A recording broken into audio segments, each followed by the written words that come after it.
Welcome another biology MTCAT MCQ series. So today's our chapter is biodiversity, cellular life or variety of lives, different names in different books. Okay, so let's start. First हमारे पास जो topic है वो है हमारे पास discovery of viruses. इससे related हमारे पास क्वेश्चन है. तो क्वेश्चन 1 है the filterable agent were first purified 1935 when Stanley was successful and in crystallizing the. सो हमारे पास होगा जो स्टॉनले ने क्रिस्टलाइज किया था वो तो हमारे पास टबैको मोज़ेक वायरस. सेकेंड है tobacco mosaic virus was discovered by. Okay, so हमारे पास इसका है इवानोव्स्की. ओके, क्वेश्चन 2 का हमारे पास सी आंसर है क्योंकि स्टॉनले ने क्रिस्टलाइजिंग किया था. ठीक है, और डिस्कवर्ड जो हमारे पास किया था वो इवानोव्स्की ने किया था. ठीक है, तो ये दोनों डिफरेंट क्वेश्चन है, इनको देखकर टिक कीजिएगा.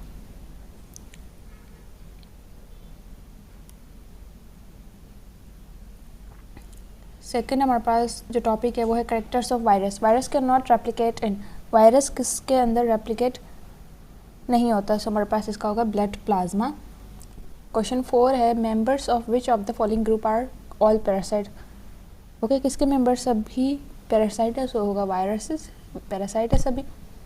Volume of bacteriophage is about dash of host. Okay, जो वॉल्यूम है बैक्टीरियोफेज का वो अबाउट 1/1000 पार्ट्स. ठीक है, क्वेश्चन 5 हो गया हमारे पास. क्वेश्चन 6 है it is true for virus. ये ट्रू है वायरस की statement. Okay, virus contain either DNA and RNA. Virus are non cellular, no independent metabolic activities, tiny and infectious agent. ठीक है, सो क्वेश्चन 6 हमारे पास सी.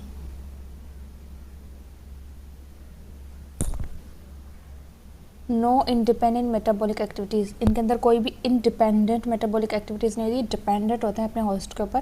क्वेश्चन 7 है हमारे पास virus can not be grown on artificial culture media because they are obligate intracellular parasite. 7 का सही है हमारे पास. ओके, 8 है cilia and flagella are absent in cilia. और जो फ्लेजिला होते हैं हमारे पास एब्सेंट होते हैं वायरसेस के अंदर. क्वेश्चन नंबर 9 है virus can only survive and reproduce inside. जो वायरस होते हैं वो सिर्फ सर्वाइव करते हैं और रिप्रोड्यूस होते हैं सिर्फ और सिर्फ लिविंग सेल्स के अंदर. ठीक है, क्वेश्चन नंबर 10 है which one of the following is double stranded virus. कौन सा है जो डबल स्ट्रैंडेड वायरस है. तो pox virus is a double stranded virus. ये हमारे पास क्लासिफिकेशन ऑफ वायरसेस के एमसीक्यूज आ गए. 11 HIV इज क्लासीफाई. HIV हमारे पास ऐसे क्लासीफाई होता है रेट्रोवायरस. बी 11 का बी हमारे पास. 12 है the genome of influenza virus is made up of. जो जीनोम होता है इन्फ्लुएंजा वायरस का वो मेड होता है हमारे पास सिंगल स्ट्रैंडेड RNA. 12 का हमारे पास ए है. Polio viruses are. जो पोलियो वायरसेस होते हैं हमारे पास वो स्फेरिकल वायरस होते हैं. 13 का सी है. मार्कर को चेंज करेंगे, डार्क कलर लेंगे. ठीक है, सो 13 का हमारे पास सी है. एंड 14 हमारे पास tobacco mosaic virus are rod shape virus. Question 15 which one is not RNA virus. कौन सा वायरस RNA नहीं है. Small pox virus. 15 का ए. 16 हमारे पास इसका अब आ जाता है स्ट्रक्चर ऑफ वायरसेस से रिलेटेड MCQs के अंदर. ठीक है, विच of the following is compose of nucleic acid only. कौन है जो कि सिर्फ न्यूक्लिक एसिड के ऊपर कंपोज होता है. वो है हमारे पास थायराइड. क्वेश्चन 17 है in prion information is carried further through. Prions के अंदर जो इन्फॉर्मेशन होती है वो फर्दर होती है प्रोटीन्स के अंदर. ठीक है, 18 है it is present in all the viruses. ये है हमारे पास, ये जो है प्रेजेंट होता है सभी वायरस के अंदर. वो हमारे पास कैप्सिड सभी के अंदर प्रेजेंट होता है. सो 18 का हमारे पास सी है. 19 है हमारे पास the component responsible for determination of shape of virus is. जो कंपोनेंट है डिटर्मिनेशन करता है शेप किसकी, वायरस की, वो होता है हमारे पास प्रोटीन के सब यूनिट्स.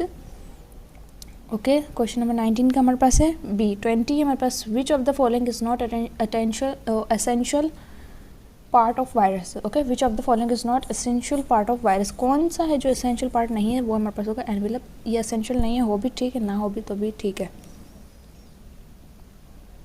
21 है अ वायरॉन इज जो वायरॉन हमारे पास वो हमारे पास वायरस होता है. ओके, 21 का ए है हमारे पास. 22 है dash capsomere are present in capsid of herpes virus.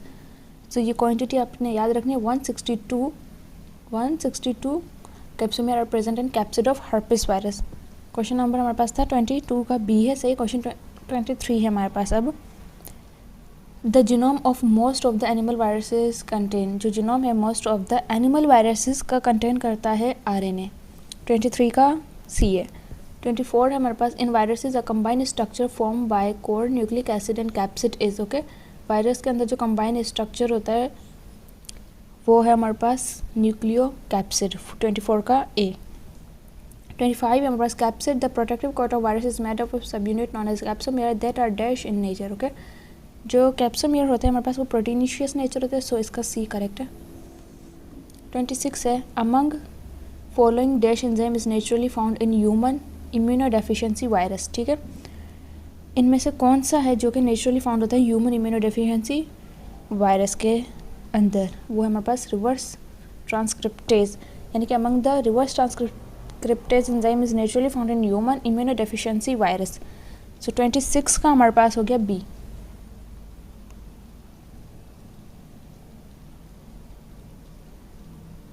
Twenty 27 है question number. Genome of virus is compose of, जो जीनोम है वायरस का वो कंपोज होता है DNA RNA बोथ होता है C okay. 28 which of the following is not related to enveloped virus okay. ये कौन सी स्टेटमेंट है जो एनवेलप्ड से रिलेटेड नहीं है? They survive for a short time A, they are tolerant to antibodies B okay. B correct है हमारे पास। Their envelope is sensitive to sunlight, envelope is derived from host. So हमारे पास है not related to enveloped virus, they are tolerant to antibodies, ये हमारे पास relate नहीं करता। ठीक है। 29 है the complete mature and infection virus particle is known as the, जो complete mature and infection virus का पार्टिकल होता है उसको हम कहते हैं वायरोइन ओके। वायरन बैक्टीरियोफेज से रिलेटेड हमारे पास क्वेश्चन आ गए। 30 है in lytic cycle of bacteriophage the phage is regarded as okay. Lytic cycle के अंदर जो बैक्टीरियोफेज है the phage is regarded as हमारे पास है अ मास्टर ओके। फेज को हम एज अ रिगार्डेड करते हैं मास्टर। 30 का हमारे पास ए था। अब 31 है हमारे पास। The bacteriophage replicate only inside the animal cell, bacterial cell, fungal cell okay. So हमारे पास बी है बैक्टीरियल सेल के अंदर, क्योंकि ये बैक्टीरियोफेज है, वर्ड से ही बैक्टीरिया से रिलेटेड है। ठीक है, तो ये हमारे पास ईटा जो 2019 के अंदर आया था, आप देख सकते हैं ये सारे पास्ट पेपर के क्वेश्चंस भी है और प्रैक्टिस प्लस MCQs हो गए। ठीक है, तो क्वेश्चन नंबर 32 है the part of bacteriophage that enters the host cell is, इसका होगा हमारे पास जीनोम ओके। जो पार्ट होता है बैक्टीरियोफेज का जो कि एंटर होता है होस्ट सेल के अंदर वो जीनोम होता है, जिसके अंदर इसका जेनेटिक मटेरियल होता है, इन्फॉर्मेशन होती है। ठीक है, क्वेश्चन नंबर 33 है हमारे पास। The bacteriophage attach itself by its tail to the cell wall of the bacterium. 8 option है एनीवेयर टू द सेल, भाई एनीवेयर अटैच नहीं होता बैक्टीरियोफेज। एडियरिंग सरफेस नहीं, रिसेप्टर साइट और बाइंडिंग साइट। बाइंडिंग साइट भी रिलेवेंट है but it is not more than receptor sites. Receptor site is the strongest option towards question number 33. So receptor site पर हमारे पास bacteriophage attached होता है। ठीक है,